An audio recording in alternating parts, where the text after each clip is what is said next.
O decreto municipal de número 30, publicado no dia 17 de abril pela Prefeitura Municipal de Peixoto, consiste na flexibilização com relação à abertura e funcionamento de praticamente todos os comércios da cidade, permanecendo claro também a obrigatoriedade de cumprir as medidas de prevenções contra o coronavírus, como o uso do álcool em gel e outros meios de higienização das mãos e o controle de fluxo de pessoas, para não haver aglomerações. As medidas e decisões foram reforçadas pelo Ministério Público, que vem também unindo forças com a Secretaria Municipal de Saúde no combate ao Covid-19.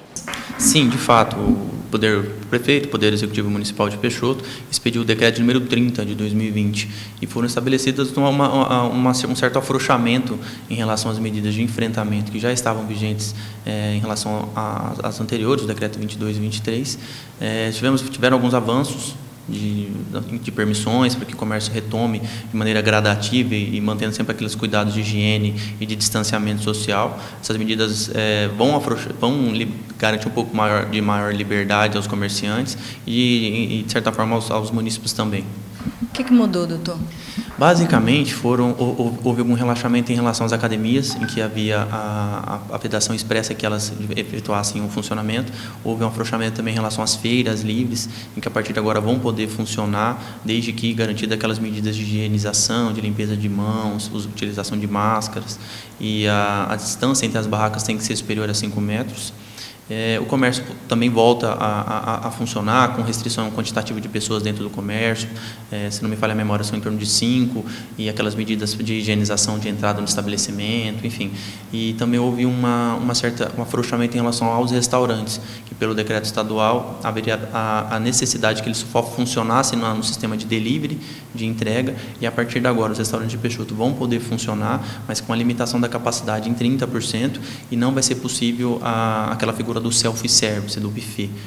A preocupação vai além dos cuidados com a saúde. Com a chegada dessa pandemia, o que mais pesa na balança também é a preocupação com relação à economia, a garantia da produtividade. Isso é o que vem mais assustando o setor comercial. Existe muita incerteza sobre o tamanho dos remédios que devem ser aplicados para combater esse mal tão novo, né, nesse momento. E surgiu a necessidade do Poder Executivo acompanhar, tentar achar um equilíbrio entre as medidas sanitárias de prevenção à pandemia e, ao outro lado, também garantir que as pessoas continuem com suas vidas dentro da normalidade, realizando atividade econômica, gerando riqueza, para propriamente garantir a própria continuidade da prestação dos serviços públicos. E, de acordo com o comportamento dessa pandemia, outros decretos com novas decisões podem ser publicados nos próximos dias. Então, vou acompanhar durante esse período o evoluir dos dados estatísticos sobre a evolução da doença. Vamos acompanhar também como a população vai se portar em relação às medidas que estão vigentes.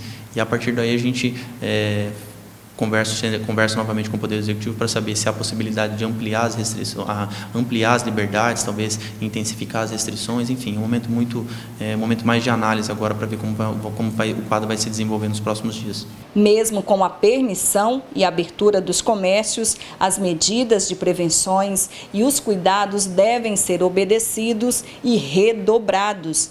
Em caso de desobediência no cumprimento das ordens, proprietários de comércios podem sofrer, sim, penalidades. Se as pessoas continuarem descumprindo o que é estabelecido nos decretos, essa pessoa vai sofrer consequências criminais, vai ser conduzida para a delegacia de polícia, vai ser presa em flagrante pela prática do crime do artigo 268, que é a desobediência às normas sanitárias, e também pode responder pelo crime de desobediência, que está lá no artigo 330 do Código Penal.